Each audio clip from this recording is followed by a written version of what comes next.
ওহ, আমি এখন সব কিছু বুঝতে পারছি। দেখো মা, আমাকে যতই বোকা বানানোর চেষ্টা করো, আমি কিন্তু এতটা বোকা না। আমি খুব ভালো মতোই বুঝতে পারছি এর পিছনে নিশ্চয়ই কারো হাত আছে। সত্যি করে বলো, কে এই লোকটা? বলো, বলো মা, চুপ করে আছো কিসের জন্য? আর কেউ নয়, আমি। এই, তোর এত বড় সাহস! হ্যাঁ, তুই মানুষের সম্পত্তি কিভাবে লুফে নিতে হবে সেই ধান্দা করছিস? এই, তোর বাবা মা কি তোকে কোনো শিক্ষা দেয়নি? আবার রাখ।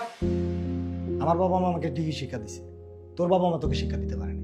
যদি তোর শিক্ষা দিত তাহলে তুই তোর মারে বাড়ি থেকে বের করে দিতে পারতি না।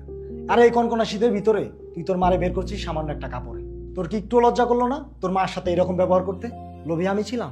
লোভী আমি না, লোভী ছিলি তুই। সেই কারণে কিনা তুই তোর মাকে বাড়ি থেকে বের করে দিতে পারছিস। আমি যদি লোভী হতাম তাহলে তোর মায়ের সম্পত্তি আমি নিজের নামে করে নিতাম, কিন্তু আমি তা করিনি। আমার মা নেই, আমার মার অভাব আছে, আমি মার অভাবটা বুঝি। কিন্তু তুই তোর মার সন্তান হয়েও তুই সেই অভাবটা বুঝিস নি। তুই চিন্তা করেছিস সম্পত্তির কথা, তুই সবসময় ভেবেছিস এই সম্পত্তি নিয়ে তুই ভালো থাকবি, সুন্দর মতো থাকবি, কিন্তু না।